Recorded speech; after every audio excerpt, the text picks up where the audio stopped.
कैसे पढ़ूं, कैसे लिखूं, कैसे पढ़ूं, कैसे लिखूं, कैसे पढ़ूं किताब कहानी, कैसे लिखूं मन की बात, जमा गुणा घटा सीख कर, कैसे चलूं जग के साथ, कैसे पढ़ूं, कैसे लिखूं, कैसे पढ़ूं, कैसे लिखूं।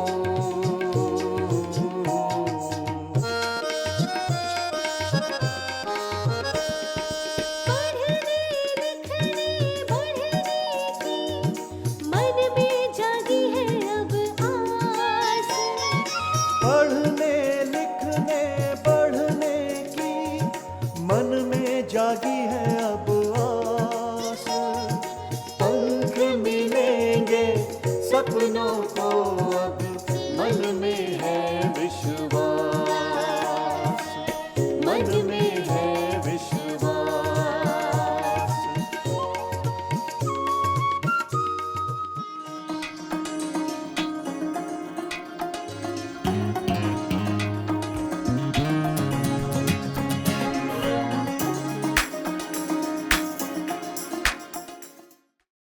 साथियों नमस्कार। साक्षरता की डगर पर कार्यक्रम में आप सभी का स्वागत है। साथियों, हमने अपने पिछले कार्यक्रमों में अलग अलग अक्षरों और नए नए शब्दों को पहचाना और समझ के साथ पढ़ना भी सीखा। आज हम लेकर आए हैं एक और नया अक्षर श्र। आइए सुनते हैं इस अक्षर की आवाज। श्र। एक बार फिर से सुनते हैं श्र की ध्वनि। श्र। आज हम जानेंगे श्र को कैसे लिखते हैं। श्र का प्रयोग करते हुए नए नए शब्दों को समझ के साथ पढ़ेंगे, कुछ नए शब्द लिखेंगे, प्रश्न पहेली बूझेंगे। तो आइए शुरू करते हैं श्र की आकृति से। पहले ध्यान से देखिए इन आड़ी तिरछी लकीरों को। आप भी इनका अभ्यास करिए अपनी स्लेट पर, बोर्ड पर, कॉपी पर, रेत पर या फिर अपनी उंगली से इसे लिखने का अभ्यास करिए। साथियों, इन आड़ी तिरछी सीधी लकीरों के इस्तेमाल से आप कितनी तरह की डिजाइन देख रहे हैं। देखिए, इन्हीं आड़ी तिरछी और सीधी लकीरों से बनी है ये आकृति श्र। ध्यान से देखिए इस आकृति को। कैसे लिखते हैं श्र? पहले खींची सीधी लाइन, फिर इस तरह हुई घुमाई, पूंछ लगाकर उसमें एक ऊपर सीधी लाइन जमाई।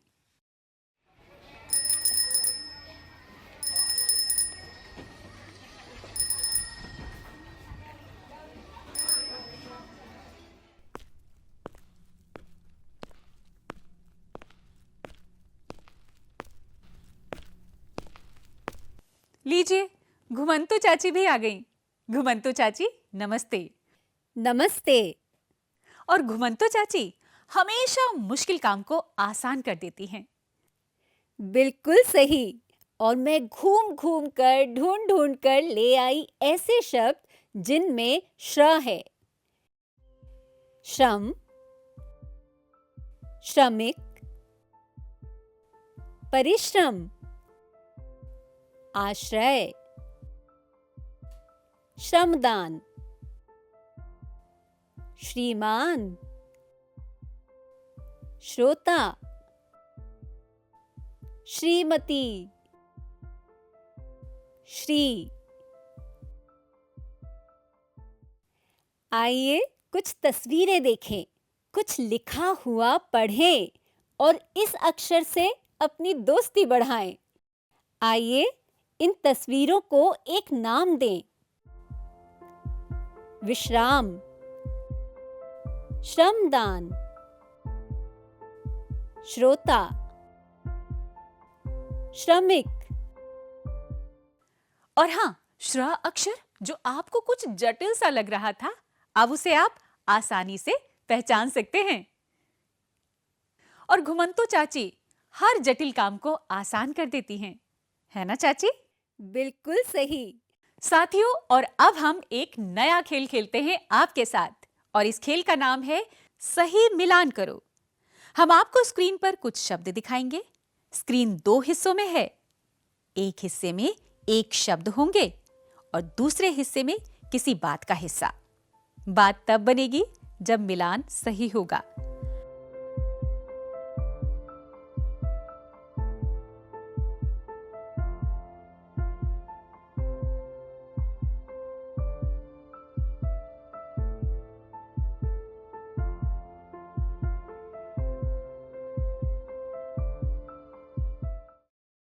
आइए पढ़ें और जो सही होगा वही कहें।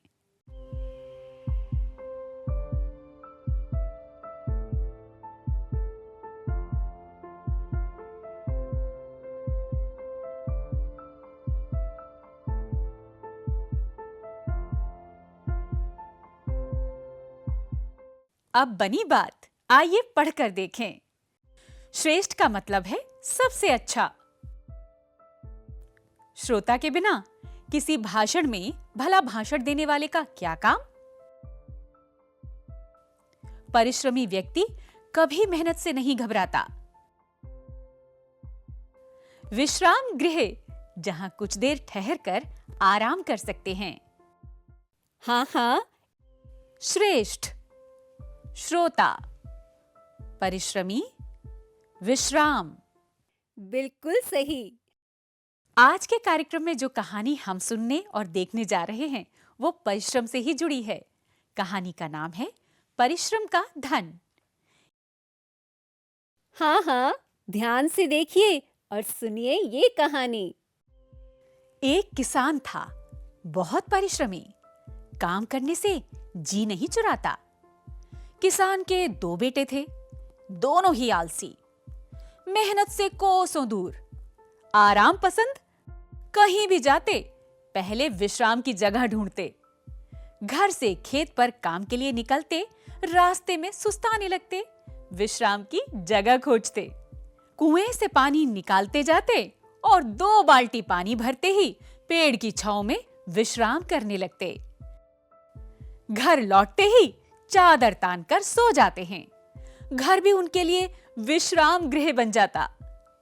हैरान परेशान किसान ने एक दिन इसका एक उपाय सोचा ताकि उसके दोनों बेटे परिश्रम की कीमत समझ सकें। उसने कहा, खेती बाड़ी में श्रम नहीं लगाना चाहते हो तो जमीन में गढ़ा धन निकाल लो और मौज करो। दोनों बेटे खुश। अब तो विश्राम ही विश्राम, अब कैसा श्रम।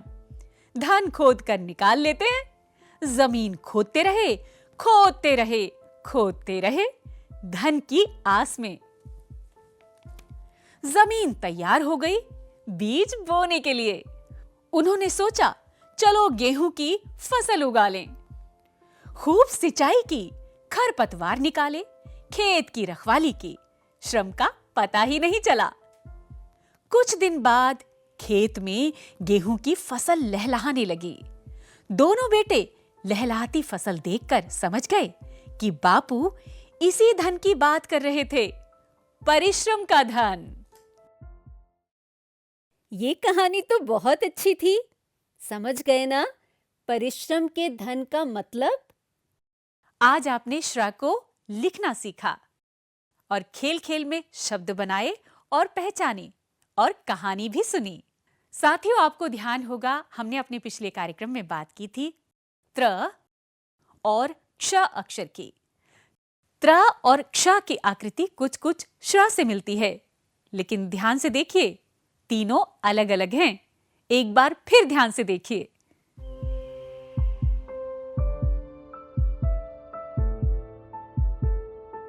हाँ हाँ, ध्यान से देखिए इन तीनों अक्षरों को। पत्र पेटी, चित्रकार, कक्षा, शिक्षक, लक्षण, श्रोता, विश्राम। अब बनी कुछ बात। साथियों, अब आप अच्छी तरह से समझ गए होंगे। त्र, क्ष और श्र को पहचानना, पढ़ना और लिखना। साथियों, आपसे फिर मिलेंगे अपने अगले कार्यक्रम में। तब तक आप पढ़ते रहिए, लिखने का अभ्यास करते रहिए और नए नए शब्द सीखते रहिए। दीजिए इजाजत। नमस्कार। अब मैं भी चलती हूँ।